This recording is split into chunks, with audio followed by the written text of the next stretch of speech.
Bonjour, allez, on commence par la bataille des audiences. Donc, comme j'arrête pas de dire, il n'y a pas photo, et ben ça y est, j'en ai fait un t-shirt, il n'y a pas photo. Alors hier, vous aviez donc sur la une Black Panther, sur la 2 Blade Runner 2049, sur la 3 les enquêtes de Murdoch, sur la 5 le château de Chantilly, et sur la 6 Capital, hein, suivi de l'ivresse du pouvoir, etc. Et dialogue avec mon jardinier sur C8. Eh bien, il y a plus de 4 200 000 personnes qui se sont figées. Donc, si vous n'avez pas vu le film, vous ne pouvez pas savoir ce que ça veut dire, ce qui veut dire tu t'es figé pendant le film. Donc voilà, qui a été suivi. Alors après, ça a été une surprise. C'est Capital qui est arrivé second grâce à son reportage sur la plupart des gens qui veulent quitter Paris pour habiter en province ou en région, puisqu'il y a des gens qui ne veulent plus qu'on dise la province mais la région. Ensuite, vous aviez donc les enquêtes de Murdoch qui sont arrivées troisième, suivi de l'ivresse du pouvoir d'Arte, et France 2 n'est arrivé que cinquième avec Blade Runner, etc., etc. Donc, bon, bravo pour le film Black Panther. Sinon, ce soir, qu'est-ce qu'il y a à la télé? Sur la une, vous avez Clem. Sur la 2, vous avez Laetitia. Donc, c'est une série qui est tirée de ce qui s'était passé avec Tony Mélion qui avait tué une gamine qui s'appelait justement Laetitia.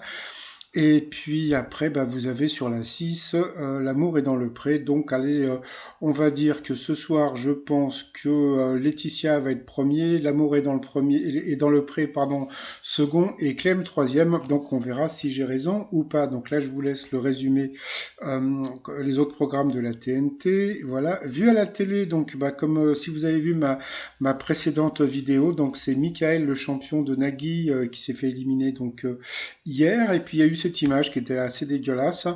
Donc voilà, donc c'était la chasse à courre. Donc bon, je sais pas si vous avez vu comment dire les images, c'était vraiment affreux. Donc et on a vu les images grâce à l'association Ava Compiègne ou Ava France. Donc si vous voulez les rejoindre, vous pouvez les trouver sur Twitter. Sinon, petit résumé des 12 coups de midi. Jean-Luc Reichmann avait remis sa chemise bleue que j'aime bien. Le maître de midi avait mis un t-shirt qu'il n'avait pas acheté chez moi. Son père, voilà, il se laisse aller. Maintenant, ça y est. Donc avant, il ressemblait à Domenech. Maintenant, il ressemble plus à rien. On a pu voir qu'il s'était planté parce que bon, l'émission a dû être enregistrée à 17 heures. Mais bon, il n'a pas changé les aiguilles de la pendule. Donc voilà. Au coup d'envoi, donc la première question, lorsqu'on parle de culture G, de quel mot le G est-il abréviation? Donc bien sûr, c'était général. Après, alors attention, voici, je vous présente Maxime. Alors Maxime, il est arrivé, il a voulu faire le foufou, il a voulu faire le danseur. Alors donc, il sautille, il fait un petit tour. Et retombe sur les genoux et il se pète la gueule, donc tout le monde s'est foutu de lui, donc voilà. C'était assez rigolo, donc en plus il avait un joli sourire, donc Maxime nous a bien fait rire avec sa chute. Heureusement qu'il était là. Alors après, donc, on a vu voir son ami Charles, qui était éclaté de rire. Sa première question, les avions doivent respecter la règle de la priorité à droite.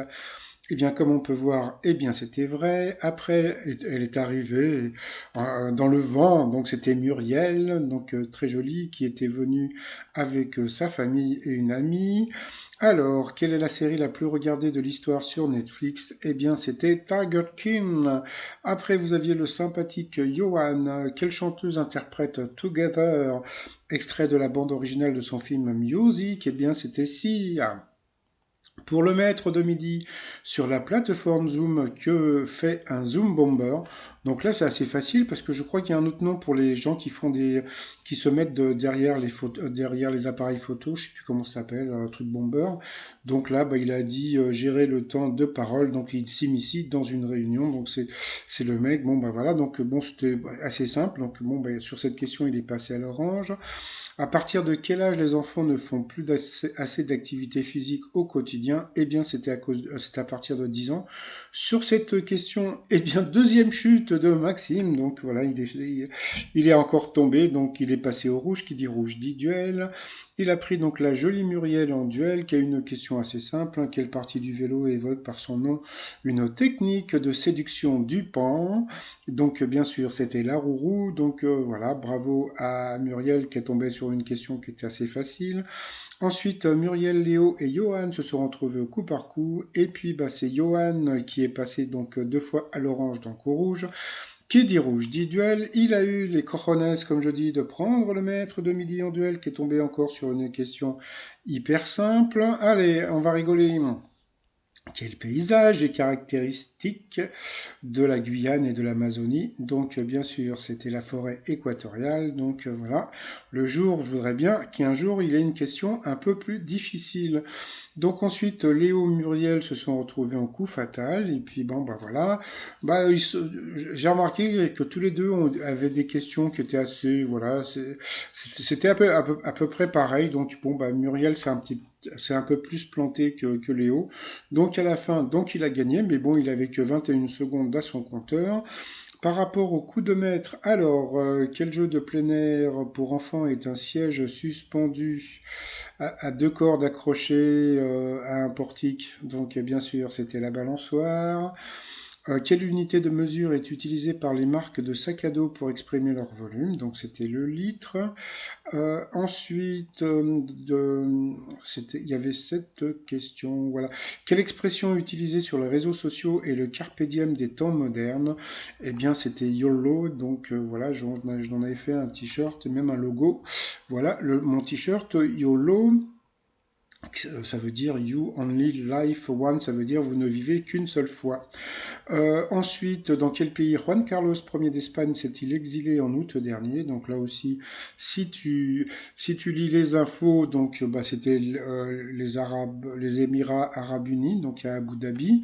Le Panama, c'était l'endroit où il a eu son problème de banqueroute, comment dire, de corruption. Et j'avais fait un t-shirt où on voyait Juan Carlos, je me tire Lily Pompon sur le chihuahua ou Seigneur Mélébou, aïe aïe aïe qu'il fait chaud. Bon, passons. Quel jeu vidéo a propulsé le jeune Kinstar au rang d'idole pour tous les gamers? Donc c'était Fortnite. Bon, mais il a quand même gagné 2000 € à partager avec la cagnotte, donc on va pas le plaindre, 1000 boules, c'est toujours ça de gagner.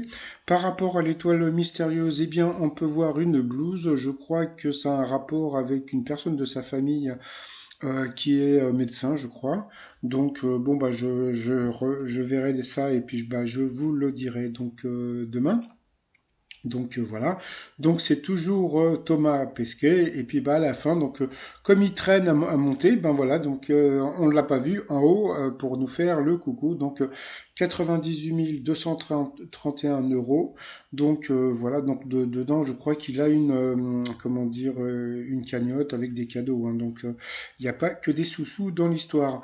Bon bah sinon bah je remercie, je remercie Maxime d'être tombé. Parce que franchement, l'émission d'aujourd'hui, je l'ai trouvée moyenne, mais heureusement que lui était là. Allez, sinon, je vous souhaite une très très bonne journée et je vous dis à demain. Portez-vous bien, bye bye.